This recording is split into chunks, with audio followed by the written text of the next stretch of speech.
ፋኖ ጉዳይ የፋኖ እንቅስቃሴ ትንሽ እንንገራችሁ። የገዱ አንዳርጋቸው ጋርድ የነበረ ተገደለ ትላንት ሰማን።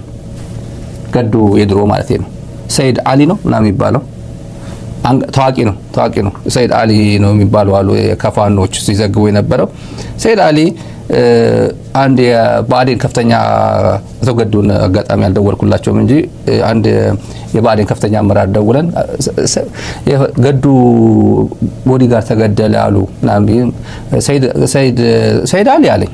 እንዴት አውቀዋለሁ ገደሉት አለኝ።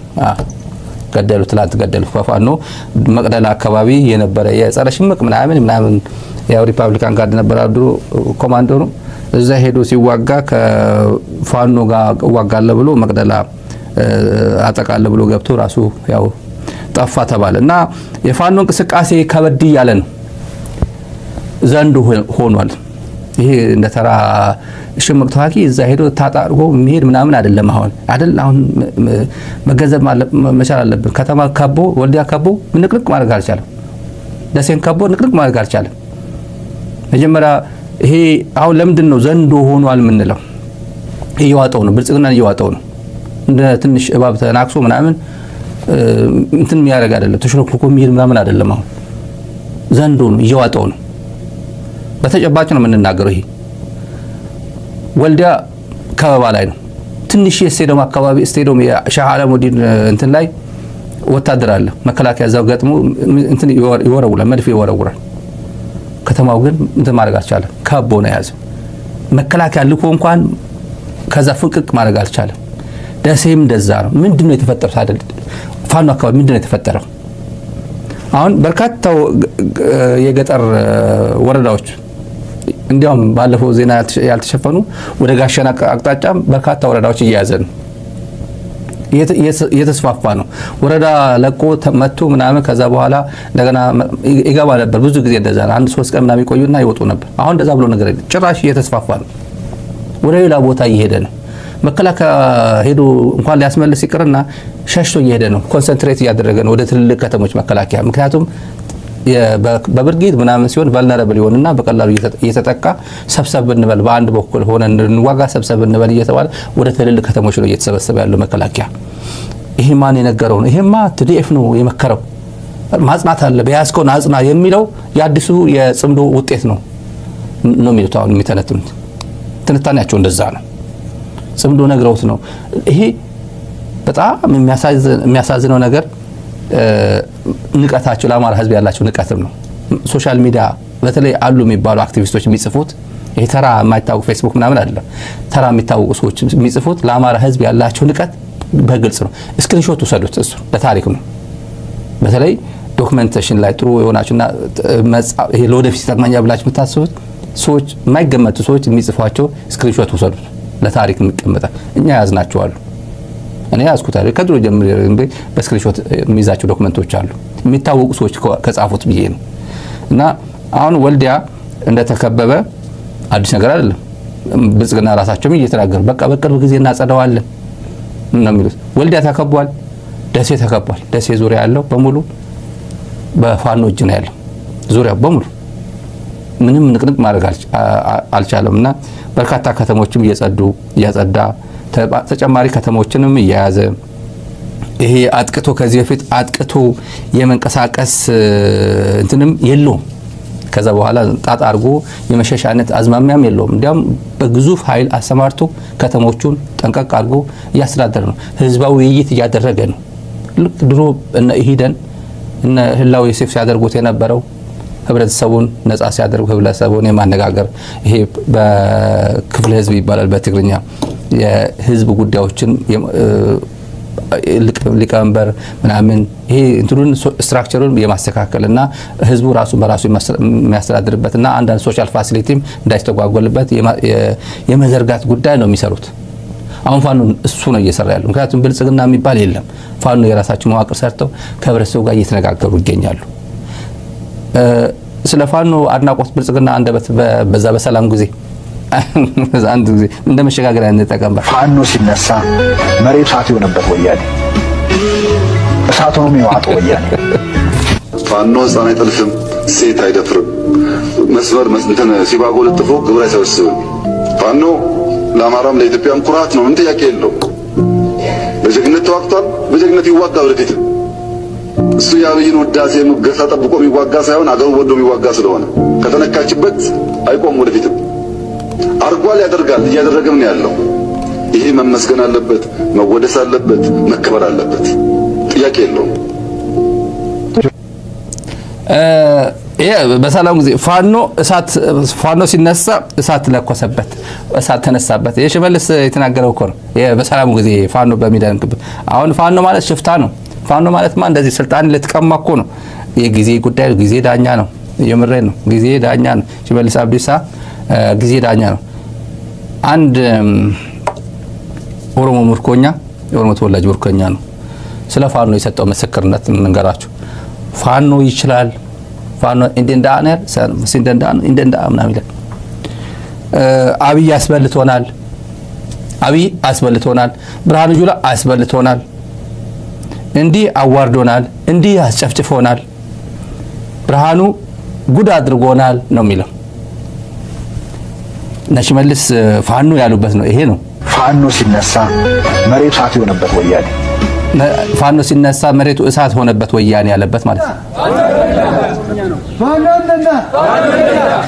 አብይ ልጅ አብይ ዱላ ወጭዬ ደወደን ወደን ብራወደ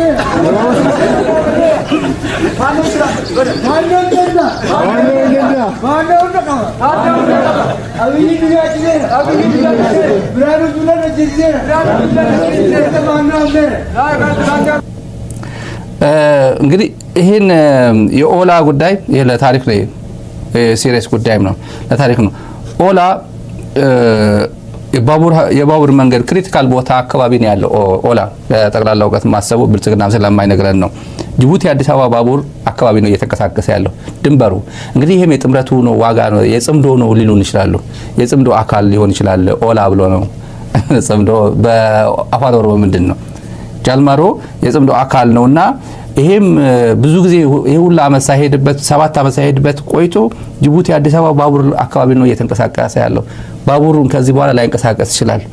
ውጊያ አለ አይደል? ውጊያ ይሄ ምስራቅ ሐረርጌ አካባቢ ቀርሳ ወረዳ የሚባለው ውጊያ አለ። ሰሞኑን ነበር፣ ትላንትም ነበር። ወደ ድሬዳዋ አካባቢ ማለት ነው። ለጌ የምትባል ከተማ፣ ለጌ ከተማ ድንበሩ ይሄ ባቡር ወደ አዲስ አበባ የሚሄደው ባቡር ነው። ባቡር ተዘጋ ማለት ምን ማለት እንደሆነ ለኢትዮጵያ ኢኮኖሚ ደግሞ ተመልከቱ። ለኢምፖርት ኤክስፖርት ምን ማለት እንደሆነ ተመልከቱ። ኦላ አሁን ይሄ ደምቢዶሎ ነው ያለው። 1000 አመት ብትዋጉም አትመጡም እነሱ እናንተ ገዳዮች ናችሁ፣ እነዚህ ሸኔዎች ናችሁ ምናምን ሸኔ እያለ የሚናገረው። በነገራችን ላይ ኤርትራም የትላንት የአወል ሰይድ ፕሮግራም እያየሁ ሸኔ ነው የሚለው። ሸኔ አይባልም። ሸኔ የጠላት ቋንቋ ነው። በዚህ አጋጣሚ እነሱ ቋንቋ ሸኔ ስለሚል በዛው ስማቸው መስሏቸው ነው። ኦላ ወይ ወቦ ነው የሚባለው፣ ወይ የኦሮሞ ነጻነት ጦር ነው የሚባለው። ጠቅላላው አስመራ ሆኖ ለሚከታተለው ብዬ ነው። እና ወሳኝ ስትራቴጂክ ቦታ ነው ይሄ። ወሳኝ ስትራቴጂክ ቦታ እነሱ የነገሩን በተለይ ከድሬዳዋ አካባቢ ያሉ ምንጮቻችን በጣም ከባድ ነው። ኦላ አሁን ወሳኝ የሚባሉ ይሄ ባቡር የሚሄድበት አካባቢ ነው ውጊያ እየተዋጋ ያለው ሰሞኑ። ይሄ ምንድነው? ኦላም ፋኖም በጣም ደሴ ወልዴ አካባቢ ውጊያ ከባድ ነው። ኦላም በጣም ያጠበቅነው ቦታ መጥቶ ባቡር የሚሄድበት ባቡር ከተማ ባቡር የሚተላለፍበት አካባቢ ነው ውጊያ ከፍቶ የሰነበተው። ምንድነው እየሆነ ያለው ይላሉ እዛ አካባቢ የነገሩን ነው። እና ወለጋ ያለው ደግሞ ድራማ አለች። ወለጋ ሶሻል ሚዲያ ተመልከቱ። የፋርሲ ብሏል ሶሻል ሚዲያ ይሄው ሰሜኖች እየመጡብህ ስለሆነ ኦሮሞ አንድ ሆነ እንድትዋጋ ጫካ ያለው ግባ ተብሎ እየገባ ነው ይሉስ አው ሶሻል ሚዲያው ነው። ይሄ ሹሩባ ምናምን ተይሰሩ ሰላማዊ ሰልፍ አድርጎ አንድ ከተማ ነቀምት ይሁን የሆነ ከተማ ላይ ሰልፍ ያሳያቸዋል። የአባ ገዳዎች መጥተው በሰላማዊ መንገድ አስረከቡ የሚለው 73 ነው 72 ነው ምናምን አስረከቡ ገቡ ይላሉ። ኦላ 72 ገቡ ይላል። ባለፈው ኩሬ የገባው አንድ መሪ የነበረው የዛሬ ሳምንታት ሆኗል። ሶሻል ሚዲያ ያላችሁ እዚህ ቀኑን ልትጽፉልኝ ትችላላችሁ። ባለፈው ነው የገባው እዛው የነበረው ማለት ነው። በተለያየ መንገድ ይሄ እንደ ብርቅ ሆኖ ማለት ነው። ይሄ እየገባ ያለው ማን ለመበከት ነው? ጽምዶ ለመበከት ነው። ሶሻል ሚዲያው እንደዛ ነው። ኦላ ምንድነው? ወላ ለኦሮሞ ህዝብ የሚታገላል ጸረ አብይ አይደለም። ማንኛውም ጸረ አብይ የሆነ አካል ራሱ የጽምዶ አባል ነኝ ብሎ ማሰብ አለበት። የኔ ጓዴ ነው። ጸረ አብይ የሆነ ጸረ ብልጽግና የሆነ ማንንም የተሰባሰበ ኢትዮጵያዊ የሆነ አይል የጽምዶ አባል ነኝ ማለት አለበት። ከማንኛውም ብሔር ከማንኛውም በፍጹም ይሄ እነሱ ሰሜናውያን መጡብ የሚለው አደገኛ የሚባል እንትን አለ። አደገኛ የሚባል ትርክት እየፈጠሩ ነው። ይሄ ትርክት በአንዳንድ የአማራ ሚዲያዎችም አሉ ኃላፊነት የጎደላቸው ትላንት የአብይ ደጋፊዎች የነበሩ ሚዲያዎች በተለይ ስማቸው መጥቀስ ስለማልፈልግ አሁን የፋኖ ደጋፊ የትግራይና አማራ እንደዚህ ሆነ ነው ኤርትራ ጋር እንደዚህ ሆነ ነው የሚሉ ራሳቸው ያው ትላንት እዛው ጠልቀው የነበሩ አብይ አህመድ ተወጥፈው የነበሩ ይሄን ቋንቋ እያስተጋቡ በእውቀትም ያለ እውቀትም ነው። ይሄ ነውር ነው። ብሔር ተኮር አቅጣጫ ምናምን ተኮር ትግል አይደለም ኢትዮጵያ የገጠመው። አብይ አህመድ እያጠቃ ያለው ምዕራብን ወይ ሰሜንን ወይ ምስራቅን ምናምንም አይደለም። ሁሉንም በየተራ እያጠቃ እንደ ሀገርም እያጠቃ ያለ መንግስት ነው ብልጽግና። ይሄ አንዳንዱ ያፎ ለምታ በሉት ወይ በስሜታዊ ሆኖ በቃ እንደዚህ አጋጣሚ እንዲው ራንደምሊ እያጠቃ ያለው እኮ ትግራይ መጀመሪያ ጠቃ ከዛ አማራና ጠቃ አሁን ደግሞ ሄዶ ኤርትራን መጥቶ አሰብ እያለ መፈንቅለ መንግስት አደርጋለሁ አስመራ ሄጄ ሪጅም ቼንጅ አደርጋለሁ እያደረገ በየተራ ሰሜንን እያጠቃ ነው የሚለው አንዳንዶች ይሄ በዝም ብሎ አንዳንዱ ኢን ጉድ ፌዝ ነው የሚናገረው ምንም ፖለቲካ ነገር የለውም ከጀርባ። አንዳንዱ ግን እንዲኖረውም ነው የሚያደርጉት። በተለይ ፋርሳይ ቦላዎች ይሄው ሰሜኖች ተጣምረው እየመጡብህ ነው። ወደልክም ጠላህም ዝም ብለ በጣላው ብልጽግና መዳኛ እሱ ነው። ከመጡ እኮ አይተውም እኮ እነዚህ ሰዎች አያዳምጡም እንዴ? የኦሮሞ ኤሊቶች የኦሮሞ ፖለቲከኞች ሲናገሩ አያዳምጡም እንዴ? እስቄል እዚህ ሲያወራ ፕሮፌሰር እስቄል አይሰሙትም እንዴ? እነ ጃዋር ሲያወሩ አይሰሙትም እንዴ? እነ ሆርን ኮንቨርሴሽን እና ምልከሳና ኢታና ሲያወሩ አይሰሙትም እንዴ? እነ ዶክተር ጸጋዬ አራርሳ ስለዚህ ጉዳይ ሲያወሩ አይሰማዎችም እንዴ? ከነዚህ በላይ ተቆርቋሪ ነኝ የሚል ለኦሮሞ ህዝብ ማን ነው? አብይ አህመድ ነው ተቆርቋሪ ለኦሮሞ ህዝብ? ጸጋዬ አራርሳ ነው ወይስ ሽመልስ አብዲሳ ነው? ማን ነው ለኦሮሞ ህዝብ ምንም ለሆዱ ሳይል ለምናምን ሳይል እየታገለ ያለው ለእውነት የኖረው? ትግራዋይ ሲጎዳ አማራ ሲጎዳ ኦሮሞ ሲጎዳ በእኩል ድምጽ የሆኑ ማን ነው? ኦሮሞ ሲገደል ሽመልስ አብዲሳ እናቴ ምን ነው የ9 ወር እርጉዝ ገድለ መንገድ ላይ ያሰጣት ብሎ ሽመልስ ይናገራል እንዴ? ሰው ገለ እንደ ባያ ጭነ ኤግዚቢሽን ገበያ ላይ ወሰርከው የኦሮሞ ወጣት የኔ እኮ ነው ፖለቲካቸው ስለተበላሸ እኮ ነው እንጂ እኮ ይሄ እኮ አርሶ ተድሮ አግብቶ መውለድ የሚችል ወጣት ነበር። የዩኒቨርሲቲ አስተማሪ የሚሆን የሚችል ዶክተር የሚሆን ፓይለት የሚሆን ወጣት እኮ የኔ ፖለቲከኛ የኔ አይነት ፖለቲከኛ ስላበላሸው ነው እኮ እንደዚህ ይሆን ያለው ብሎ ቅንጣት ታክል ስሜት ይሰማዋል ሽመልስ አብዲሳ? የኦሮሞ ወጣት ተገሎ ሸኔነ ተብሎ በአህያ ተጭኖ ኤግዚቢሽን ሲሄድ ይሄ ነው እኔ ለኦሮሞ ቆረቆራለሁ ብሎ የሚያስብ ይሄ ትውልድ ነው። ድጋሚ ኢትዮጵያ ምድር ላይ ኢትዮጵያ የምትባለው ሀገር እንደ ሀገር ከቀጠለች ኢትዮጵያስ የሆነ ብሔር መጥቶ እኔ ነኝ ከዚህ በኋላ እንደዚህ ማድረግ እኔ እንደዚህ ማድረግ የሚል ስሜት ይዞ ይመጣል? አንድ ቀንስ ማድረግ ይችላል? በፍጹም። ይሄ በስህተት የመጣ መንግስት ይሄ ተመንግሎ ከሄደ በኋላ የሚደረጉ ቁጭ ተብሎ what happened እንደ ኢትዮጵያውያን የት ነው የገባ ነው? እዚህ ውስጥ ተሳታፊዎች እነማን ናቸው ተጠያቂ ጣ ተደርጎ ሌላው ህይወቱ ይቀጥላል። ጣ ተደርጎ ማለት ተጠያቂነት ሰፍኖ ማለት ነው። ያብዛኛው የሚሸሽ ቢሆንም ተጠያቂነት ሰፍኖ ግን ቢዝነስ አዝ ዩዥዋል ሀገሪቱ የምትቀጥልበት ሁኔታ ካለ ማትቀጥል ከሆነ ደግሞ በሰላማዊ መንገድ የሚደረግ ነገር ይደረጋል። አሁን ያሉት እየመጡብህ ነው ጠቅላላ ይሄ እየመጡብህ ነው የሚለው አደገኛ ነው። እኔ አደገኛ ነው ብዬ ነው ማስበው። ይሄ በተለይ ደግሞ አሁን ቲዲኤፍ እኮ በአማራን እየደገፈ ነው። አማራ የመጡ እየተዋጋ ነው። አንተ ምን ታረጋለህ? ሸኔ ምናምን የሚሉት እነሱ ወረና ቢስ ማውሩሞ ግባና ከብልጽግና ሆነ ይሄን መመከት አለበት። ይሄ ፎቶሾፕ ሁላ እየተለጠፈ ነው ተመልካቾች። ይሄን ፎቶ ተመልከቱ። ምግበይን አምጥተው ይሄ ፎቶግራፍ እኔ አውቀዋለሁ እንዴት አድርጎ ግን ፎቶሾፕ እንደዛሩ ተመልከቱ። በሆነ ፎቶሾፕ አሁን ዘመነ ካሴ ኬት እንዳመጡት ተመልከቱ። ዘመነ ካሴ አስረስ ማረ እና ምግበይ ይሄው እንደዚህ እየተዋጋ ምግበይ ሁሉም ጋር ነው የሚዋጋው በነገራችን ላይ የሚሉት በቃ እንደዛ ነው። ይሄን የማደናገሪያ ፕሮፓጋንዳ ጠቅላላ ኦሮሚያ አካባቢ ያለው በተለይ ይሄ ሶሻል ሚዲያ ሰው ሼር ያደርጋል። በነገራችን ላይ ይሄን ሼር ሲያደርጉ አየሁት። ብዙ ሰው ሼር ያደርጉታል። እውነት በስማ ብያል ሼር አድርጉ እንዴ! ምን እናድርግ? ስንት ዩኒቨርሲቲ ኢትዮጵያ ምድር ላይ ተገንብቶ ይሄ ምንድነው? ፎቶሾፕ ነው? ፎቶሾፕ አይደለም፣ እውነት ነው? እውነት አይደለም ብሎ እንኳን መለየት የማይችል ትውልድ አለ ኢትዮጵያ። አብይ አህመድ የሚያላገጥበት ትውልድ ይሄ ነው። ሶሻል ሚዲያ ብዙ ቀጥሮ ይሄ ያስተጋባል። እና ሶሻል ሚዲያ የሰው ጭንቅላት ደግሞ እንዴት አድርጎ ኮንትሮል እንደሚያደርግ ለካ እየተበላው ነው። ለካ አብሮ እንደዚህ ያደረጉ ነው። ለካ ፋኖ እኮ እየተዋጋች ያለችው እኮ በሰው አቅም አይደለም። እነሱ እኮ እንደዛ ነው የሚሉት እኮ ለአማራ ህዝብ ያላቸው። እኔ ጥቅቅ አድርጌ የማውቃቸው አክቲቪስቶች አሉ። ዝም ምን ኮሜንት አላደርግም። እኔ ሶሻል ሚዲያ ላይ ኮሜንት አላደርግም፣ ግን አይቼ ነው የምሄደው። አላደርግም። እሺ ጊዜ እየሰደበኝ ቢውልም መልስ አልሰጥም። እኔ አይቼ ነው የምሄደው። ዝም ብዬ አንብቤ የገሌ ቦታ ሄዶ ኮሜንት ሲያደርግ አየነው የሚል ብዙ እኔ 99 ከመቶ ዝም ብዬ ነው የምሄደው።